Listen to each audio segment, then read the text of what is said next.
You're listening to The Jacob Valk Show. He's breaking down the latest and greatest in sports as only he can. Follow him on Twitter @RealJacobValk. Here he is, Jacob Valk.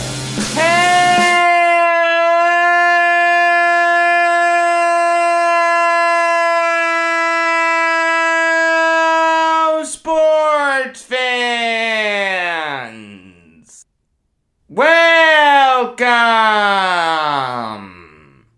to another edition of the Jacob Valk Show. I am the Jacob Valk, except no imitation. I've got to start with Celtics Sixers. It's very rare that you'll hear me say nice things about the Celtics. I don't like them. They're a rival to the Nets. If they deserve praise, obviously I'll give it to them. I've got to be fair, but I don't go out of my way to say good things about the Celtics. But I need to say this. Thank you to every Boston Celtic. Thank you, Jaylen Brown. Thank you, Jason Tatum. Thank you, Aaron Nesmith. Thank you, Ime Udoka. Thank you, Brad Stevens.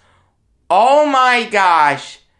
That was such a satisfying game. The Celtics utterly destroyed the Sixers.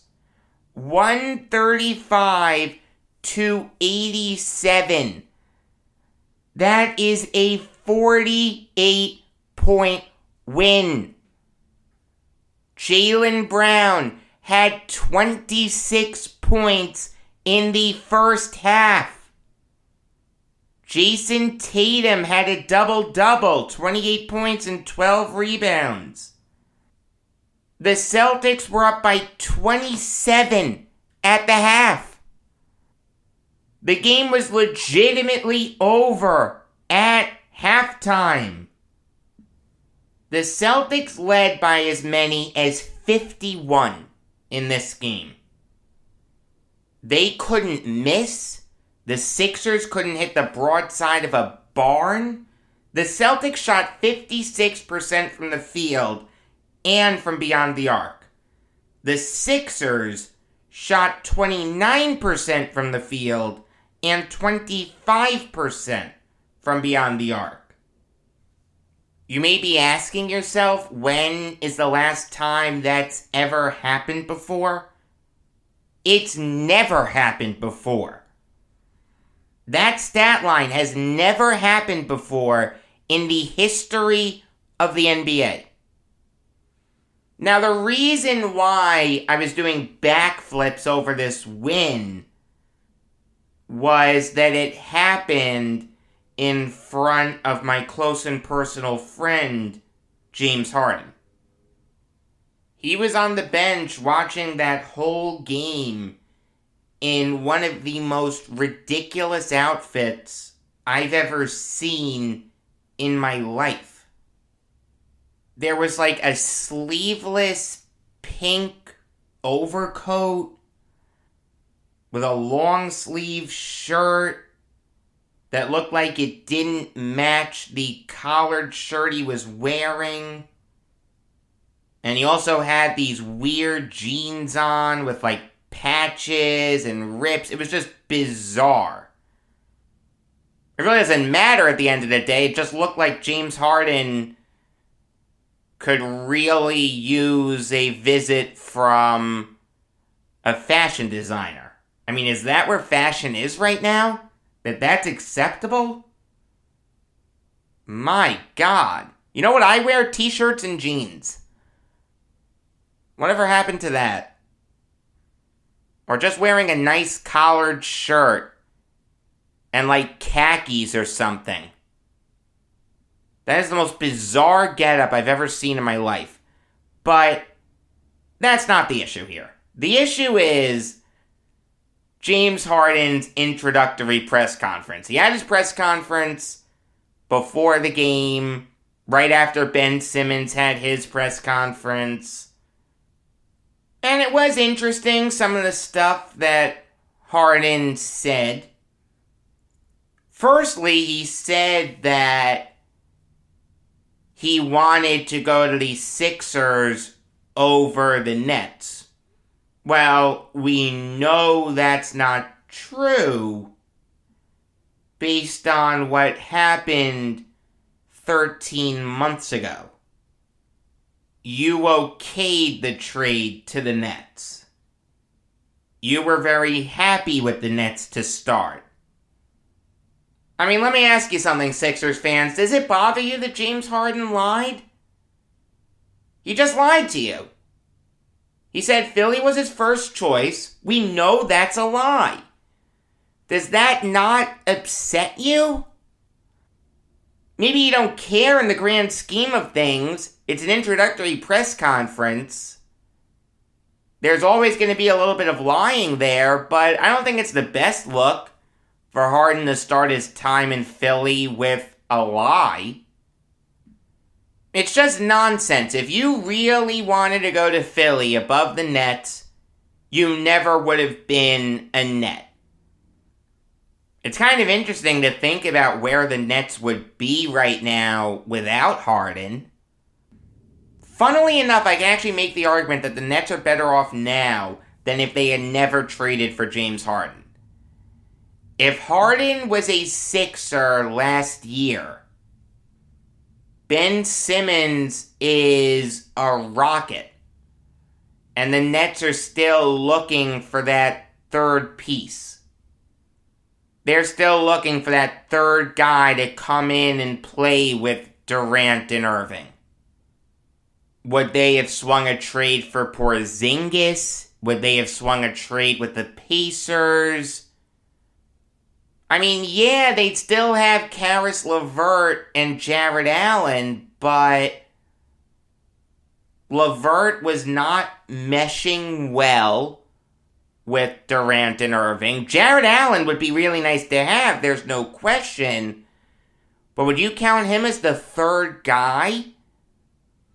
Maybe Allen would be untouchable, and you'd want to do a trade of like LeVert and maybe Harris, maybe Claxton, maybe Dinwiddie, I don't know. I mean, who would you rather have? Karis LeVert and Jared Allen, or Ben Simmons, Seth Curry, and Andre Drummond? You can make the argument either way. Harden also said that Kyrie Irving's decision to not get vaccinated played a role in him wanting out. And yeah, look, for those guys to have only played 16 games together, 9 games in the regular season last year, 5 in the playoffs, one of which includes a game where Harden played less than a minute, and 2 games this year. That's tough. I mean, we can say that New York City's vaccine mandate makes no sense, or it's time to revise it. But at the end of the day, Kyrie Irving should also get vaccinated. Like, both things can be true. I mean, that's the thing. Like, Nets Twitter and Nets fans are actually kind of split. Who's to blame for the big three not working out? Was it Harden or was it Kyrie? I don't think Kyrie helped matters. I think we can all agree that if Kyrie got vaccinated, the Nets would be better. And winning does mask everything.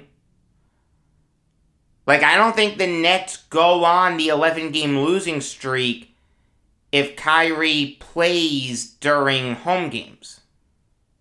You gotta remember, a couple of those losses were at home against the Lakers and the Nuggets. The Lakers beat the Nets by 10, and the Nuggets beat the Nets by 6.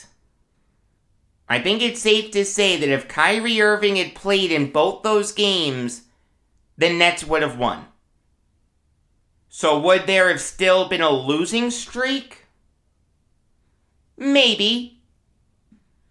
But I think it's safe to say that the Nets wouldn't be in the position that they're in now. Like, they would have built up such a big lead that they'd avoid being the 8th seed right now. Do I know that for sure? No, but that's part of the nature of the beast when you're talking about hypotheticals. It's these crazy butterfly effect scenarios. You know, the reality is this. James Harden quit on the Brooklyn Nets. That is indisputable. Kyrie Irving didn't. It would have been very easy for Kyrie to say when this all started, I'm not going to get the vaccine. I want to play basketball. Trade me. Remember all the discussions we had with trades involving Kyrie Irving? It never happened. Kyrie stuck with the Nets. Didn't force his way out. There have been no rumors that he's looking to leave the Nets this offseason. Like, here's the thing. If Kyrie Irving had forced a trade from the Nets, it would have been a little more understandable. You would have disagreed with it just as much, but it would have been easier to understand than James Harden wanting out because he didn't like his fit on the Nets. You know, at the end of the day, the Kyrie thing is hard for everyone. It's hard for Durant. It's hard for Mills. It's hard for Aldridge. It's hard for Claxton. It's hard for everyone. But only one person forced his way out because of it. James Harden. That does mean something. And look, it was more than just Kyrie. Like I said, he didn't like his fit. Didn't like the offense. Didn't like a lot of things. Look, at the end of the day, the die has been cast. I'm still going to get upset about it. I am going to root heavily against James Harden. You have no idea how much I want to go to the March 10th game at Philly. I'm not going to buy tickets yet, because I want to see if everyone's playing. I want to see if Durant, Irving, Simmons, Embiid, and Harden are playing before I buy tickets for that. That's not the kind of game I would go by myself to, though. Because I'd be in Nets gear. Philly fans are savage. Alright, they're terrible fans. I'd want someone there backing me up. Self-preservation is important. But look, all in all, great win for the Celtics. It was nice to see them destroy the Sixers. And don't look now, but the Celtics have won 9 straight. They're the 6th seed right now. We talked about the Celtics as this team that would maybe sneak into the playoffs but wouldn't do anything special. The way they're playing now, they can make a little noise in the East. Derek White has been really good. Peyton Pritchard has stepped up. Aaron Nesmith has stepped up. watch out for the Celtics. They could surprise some people. If the season ends today, they're going up against the Milwaukee Bucks. I think it's safe to say that the Bucks would probably win that series. But I do think the Celtics would give them a run for their money. The thing is, though, they've got to contain Giannis better than the Pacers did yesterday. Giannis had a 50-point double-double. The Bucks won 128-119. Maybe not the most impressive win for the Bucks. In a perfect world, you'd like to see them win by more than 9 points against a bad Pacers team. But you know what? When Giannis is dropping 50 and Lindell Wigginton is dropping 12 points off the bench, who ever heard of Lindell Wigginton? This guy could come up to my house, deliver me a pizza, and I'd have no idea who he is. You know, you've got Chris Middleton doing his thing, dropping 19 points and 8 assists. Jrue Holiday did his thing, 14 points and 8 assists. Also played solid defense on Tyrese Halliburton, limited him to only 17 points. Bobby Portis did his thing, grabbed 14 boards. This is a really scary Bucks team. Like, think about all the teams that we've talked about this year as being title threats. The Nets, the Heat, the Bulls, the Cavs, the Sixers now, the Suns, and the Warriors. We have not talked about the Bucks as much as we have talked about those 7 teams. Meanwhile, the Bucks are defending champs. They're 3rd in the East right now. I mean, look, part of that is because they didn't make any splashy moves. They didn't bring in DeMar DeRozan. They didn't bring in Lauri Markkanen. They didn't trade James Harden. They didn't trade Ben Simmons. They're not as dominant as the Suns.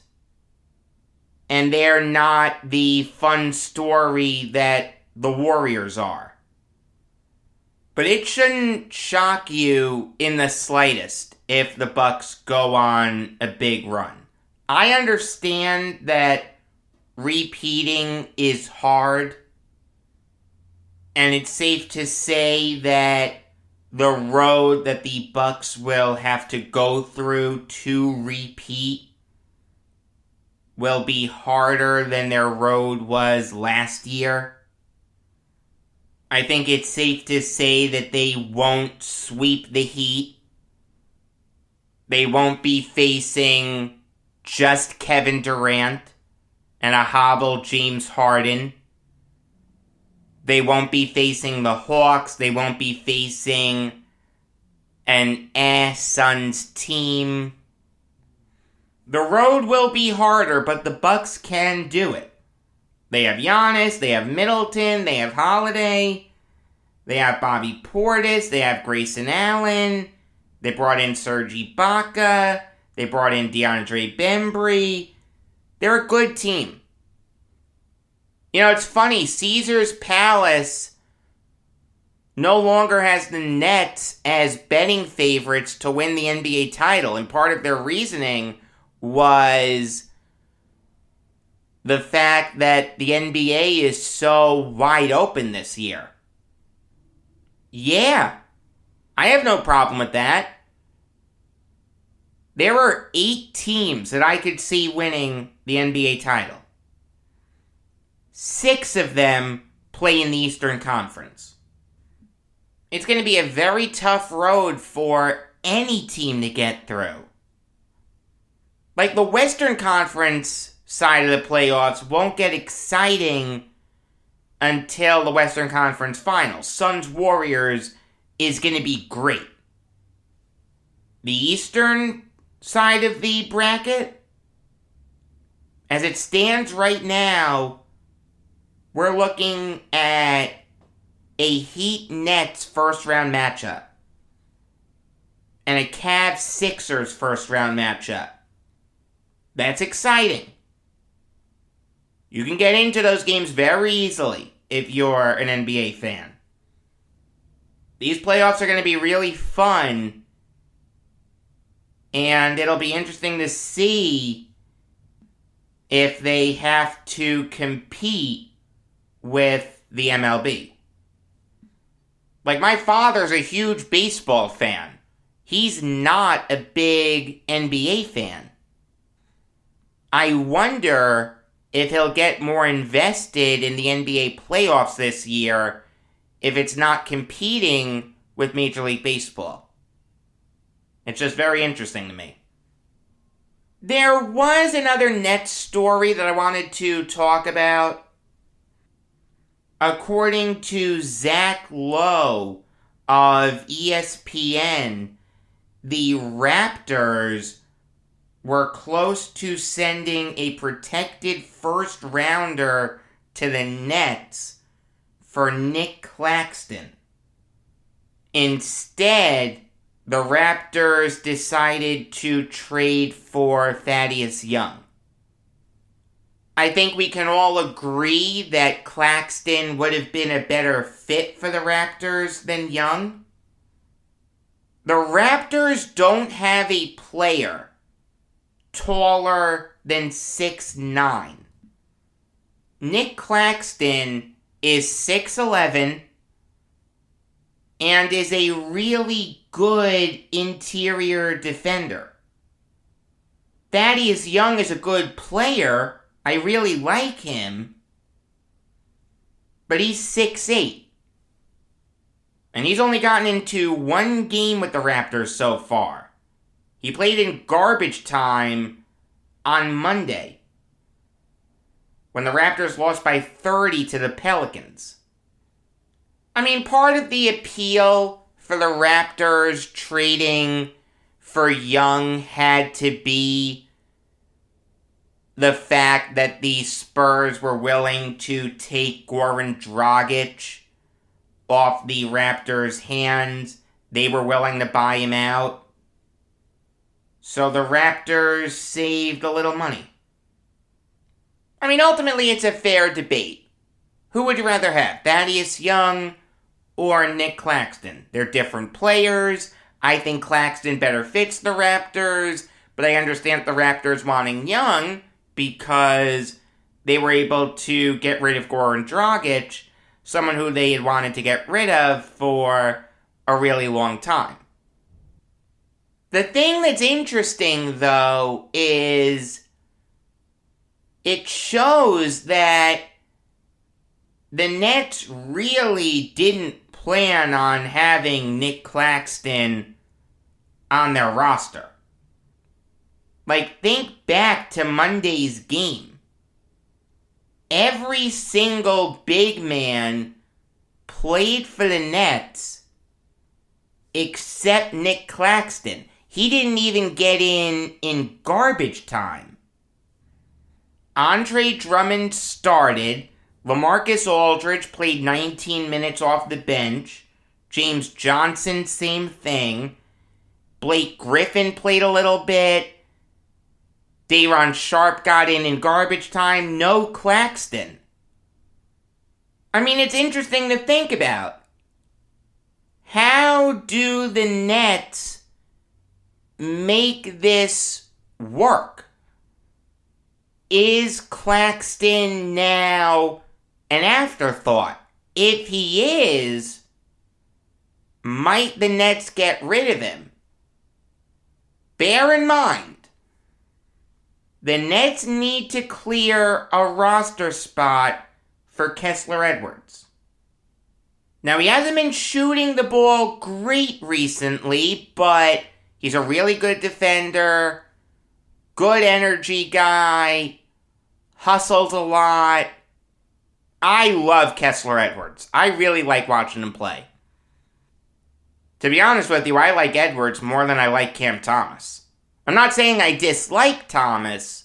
I'm just saying I like Edwards more. If the Nets want Edwards to play in the playoffs, they need to sign him to a standard NBA contract. He's on a two-way deal right now. The Nets have a full roster.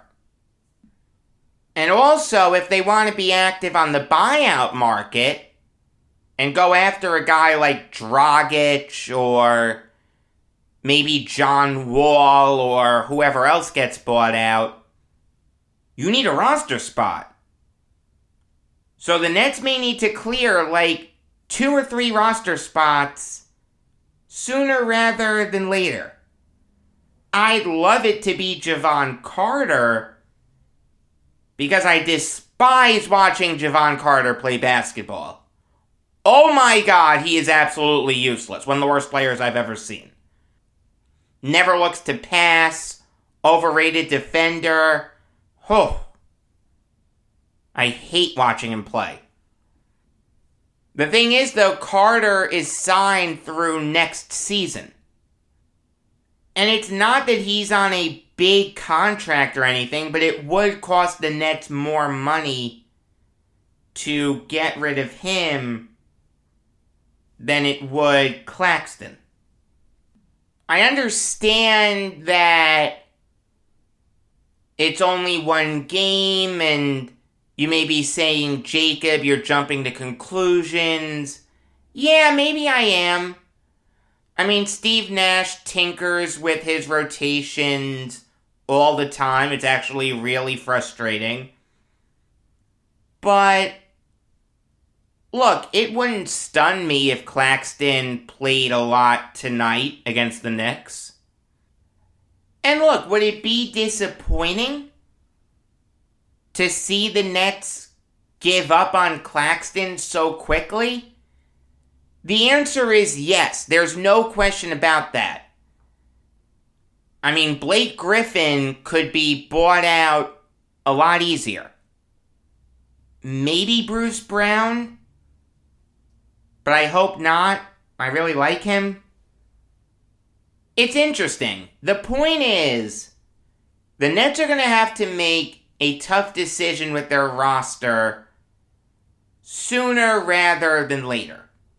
Look, maybe they strike out in the buyout market.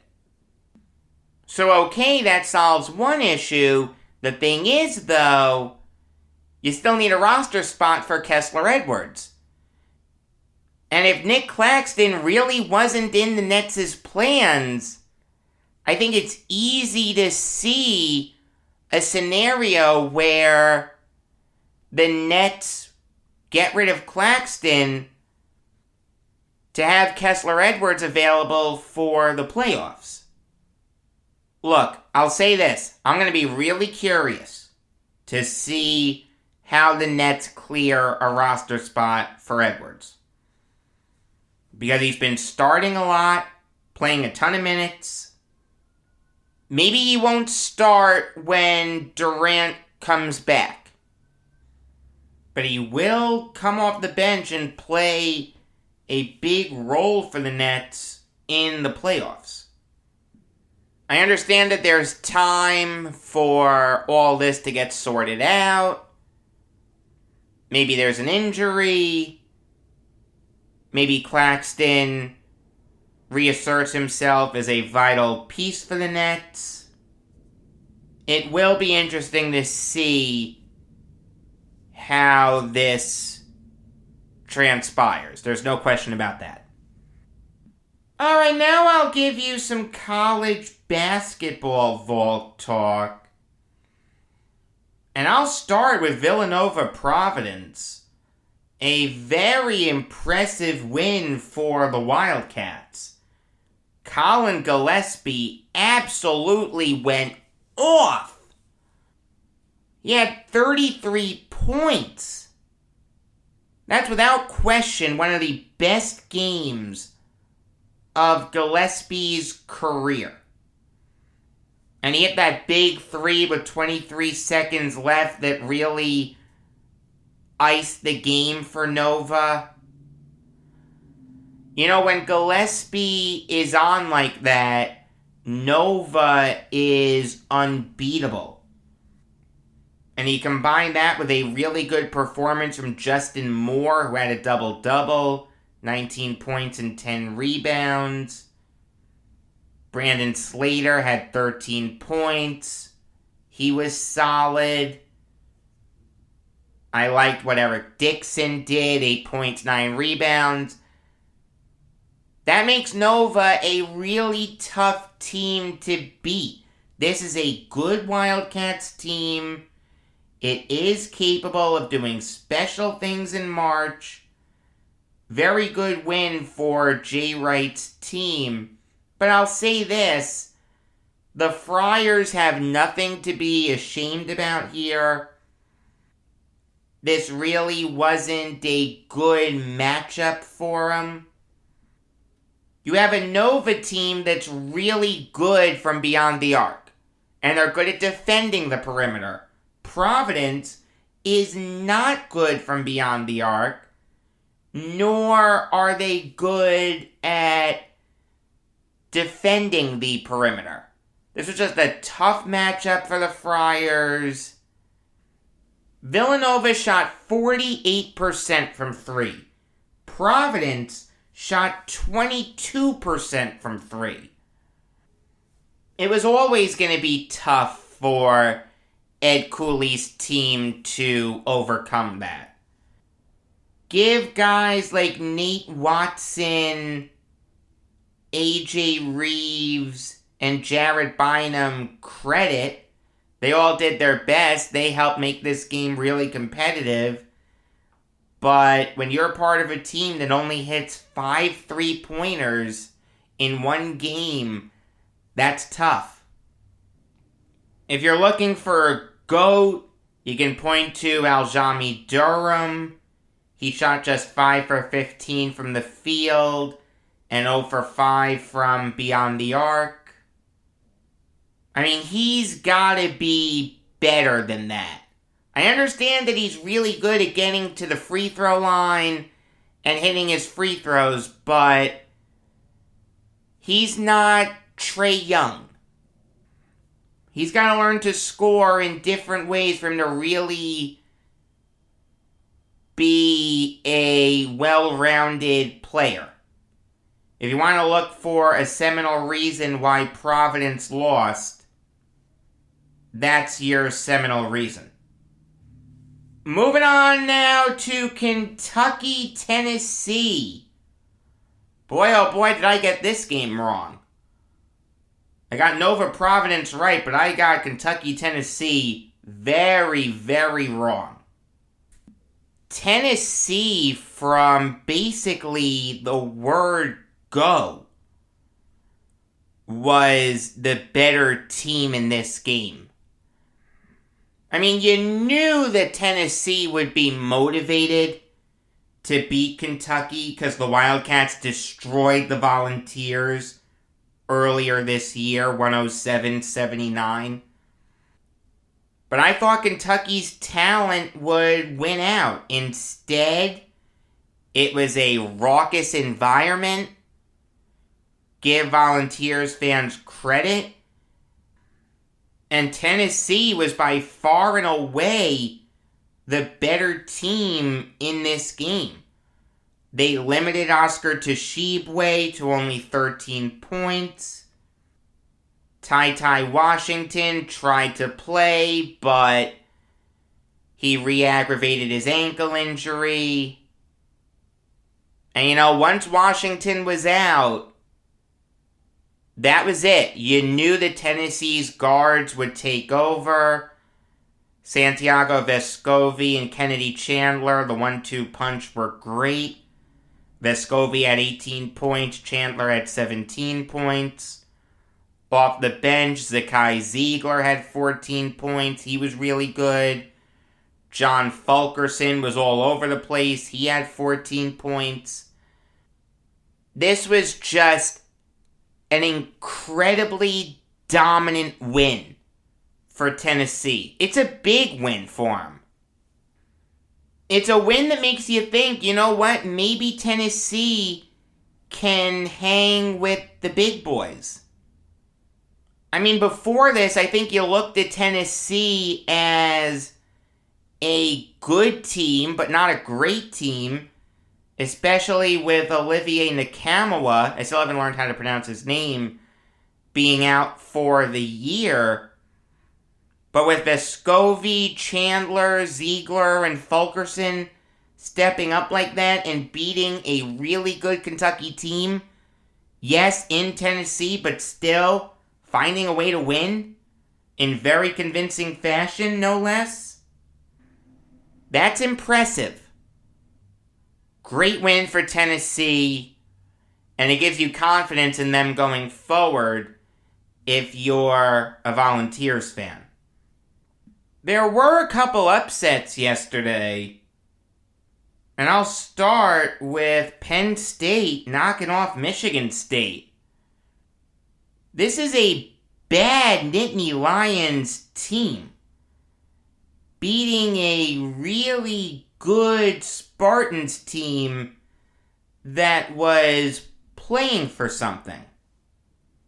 If Tom Izzo's team had won last night, Izzo would have tied Bob Knight for the most wins in Big Ten history by a coach.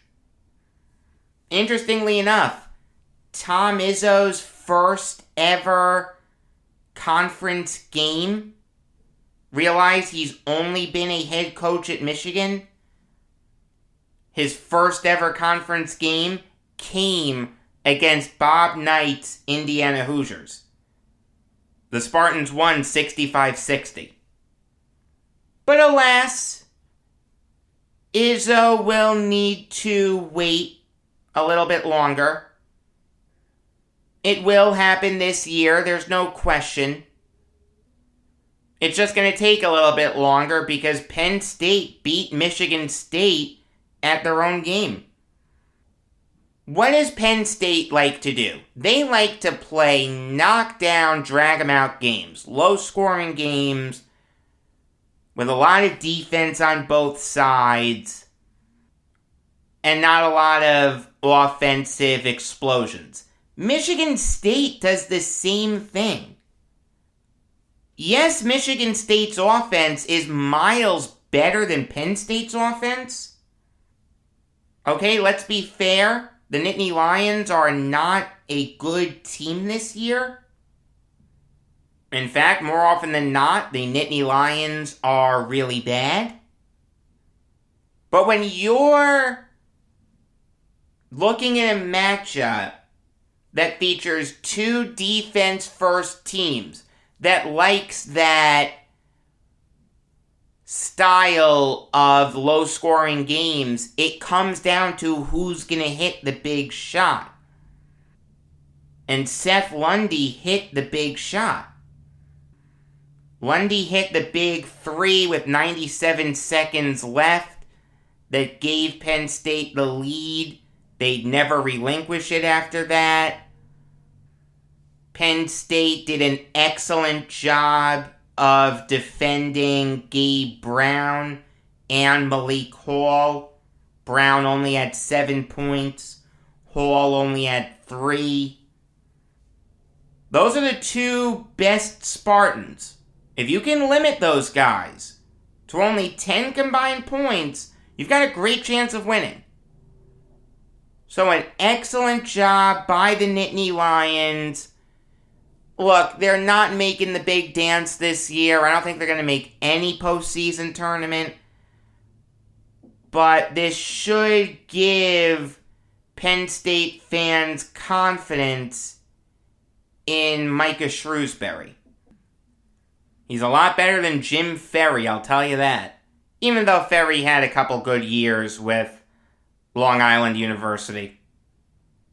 He had them in the big dance a couple years. Granted, they got creamed both times, but still, they were there. Give them credit for that. Moving on now to Wyoming, getting upset by New Mexico, 75-66. It's okay if you haven't seen a lot of either team this year. They play late. Their games usually aren't nationally televised. But this was a really impressive win for the Lobos. New Mexico's a team that's all offense, no defense. Well, New Mexico's defense was actually pretty good last night. Yes, Graham Ike, or E.K., however he pronounces his last name, everyone should be named John Smith, got his.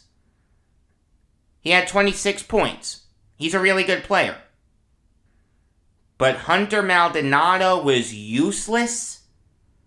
He shot just 2 for 12 from the field. He only had 9 points. He turned the ball over 8 times. Drake Jeffries only had 5 points, shot just 2 for 9 from the field. And that's despite the fact that both those guys played literally every second of this game. The thing with Wyoming is, they're a very well-rounded team. They're a good team. Fun team to watch. But Maldonado and Jeffries are averaging a ton of minutes per game this year.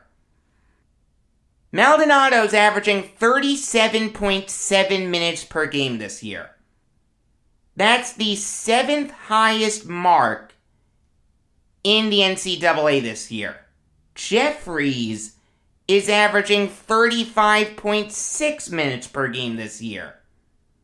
That's the 3rd highest mark in the Mountain West Conference. I'm worried that Jeff Linder is going to run these guys into the ground so much that by the time the big dance gets underway, they're going to have nothing left. I mean, you got to think fatigue played a part in this performance. Maldonado is not the kind of player who turns the ball over 8 times. Jeffries is not the kind of player who's going to shoot 1 for 8 from beyond the arc. Someone's got to get into Linder's ear and say, cool off a little bit. Don't run these guys so ragged. I understand that Wyoming isn't a deep team, but there's a better way to handle it than to have both those guys play over 35 minutes every night.